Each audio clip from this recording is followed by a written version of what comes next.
வணக்கம் இந்தியா. இன்றைய சிறப்பு பதிவிலே சந்திப்பதில் மிக்க மகிழ்ச்சி அடைகிறேன். வரும் வாரம் நமது சந்தைகள் எப்படி இருக்குங்கிறத பார்த்துட்டு போன வாரத்தையும் டச் பண்ணுவோம். வாலட்டிலிட்டி மிகுந்து காணப்படும். நிறைய காரணங்கள் இருக்கிறது.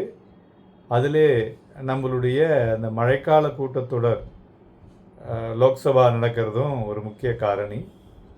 மெயினாக இந்த க்ரூட் ஆயில் ஒரு 8 கனிக்கு போய் உட்காந்துருக்கிற மாதிரி இருக்குது, $100 மேலே. ஸோ அதுக்கு முக்கிய காரணி எஸ்கலேட்டிங் இந்த யூஎஸ்-ஈரான் ஜியோபொலிட்டிக்கல் டென்ஷன். இது மார்க்கெட் சென்டிமெண்ட்டையே ஒரு மாதிரி பெரட்டி போட்டுக்கொண்டு இருக்கிறது என்றே சொல்லலாம். இருந்தாலும் நம்மளுடைய குவார்ட்டர்லி ஏர்னிங்ஸ் காலாண்டு ப்ளஸ் டொமஸ்டிக் எக்கனாமிக் க்ரோத் இவை இரண்டும் சந்தைகளுக்கு ஒரு சப்போர்ட் லெவல், ஸோ சரியாக இந்த லெவலில் வாங்கலாம் அப்படிங்கிறத சொல்லிக் கொடுக்கும் என்று நாம் எதிர்பார்த்து கொண்டிருக்கிறோம். ஸோ மெயினாக வரும் வாரத்தில் பார்த்தோன்னா யூஎஸ்னுடைய ஃபெட்டினுடைய இன்ட்ரெஸ்ட் ரேட் டெசிஷன் இருக்குது. அதுமாரி நம்மளுடைய ஜூலை மந்த் எஃப்என்டோ சீரீஸ் க்ளோசிங் இருக்குது, மந்த்லி க்ளோசிங். தென் ஆட்டோமொபைல் சேல்ஸ் டேட்டா இருக்குது. ஸோ இதை தவிர நேற்றைய தினம் வந்த அறிக்கையின்படி சைனாவும் இந்த ரெனியூவல் ஆஃப் அந்த பீஸுக்கு அவங்களும் ஒரு அட்டம் பண்ணிட்டுருக்காங்க, பேச்சுவார்த்தைகள்.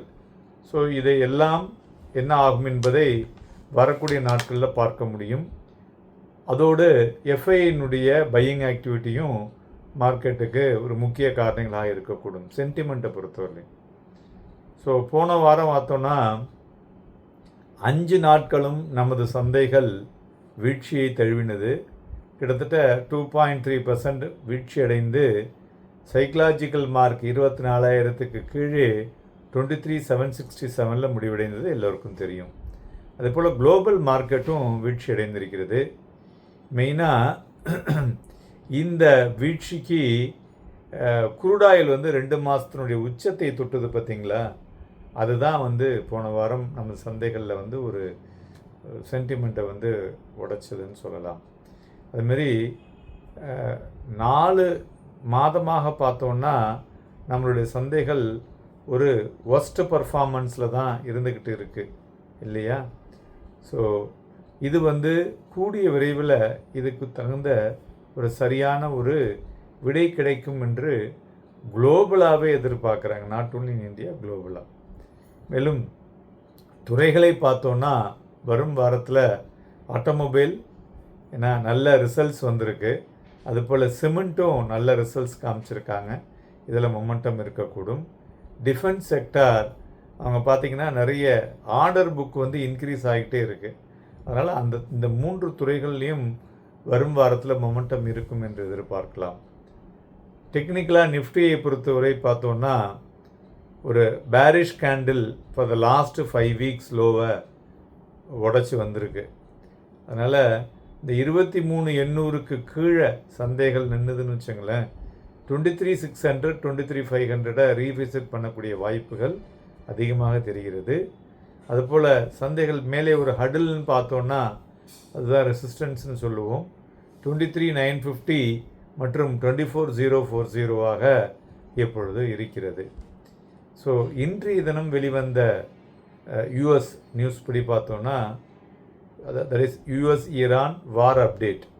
ஸோ ட்ரம்ப் என்ன சொல்லியிருக்காரு, ஈரான் யூஎஸோட பேச்சுவார்த்தையில் இருக்காங்க, அதனால் அவரே ட்ரம்ப்பு வில்லிங், அதாவது அவர் அதை ஏற்றுக்கிறாரு, அவங்களுடைய பேச்சையும் கவனிக்கிறேன் என்று கூறியிருக்கிறார்கள்.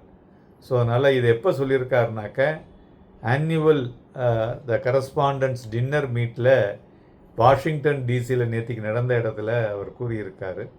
ஸோ அதனால் இது ஒரு ஒரு பாசிட்டிவ் நியூஸ் அப்படின்னே சொல்லலாம். ஏன்னா சந்தைகள் ட்ரம்ப்பையும் ஈரானுடைய நடவடிக்கையும் வைத்து தான் அது டான்ஸ் ஆடிட்டுருக்கு.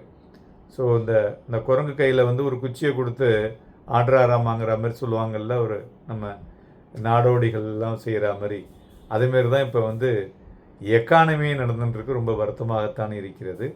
மறுபுறம் சவுதி அரேபியா பார்த்தோன்னா அவங்க வந்து குண்டை போட்டிருக்காங்க. ஏமனில் வந்து ஹோத்திஸ்லேயும் அப்புறம் இந்த கமாம் ஐலண்ட்லேயும்.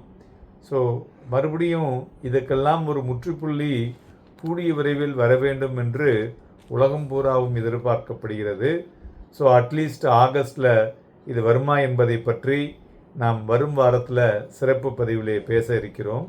அதையும் கேளுங்க. வரும் வாரம் வாலட்டிலிட்டி மிகுந்த வாரமாக இருக்கக்கூடும். ஸோ அதனால் வாங்கி விற்பதற்கும் விற்று வாங்குவதற்கும் ஏதுவாக இருக்கக்கூடும்.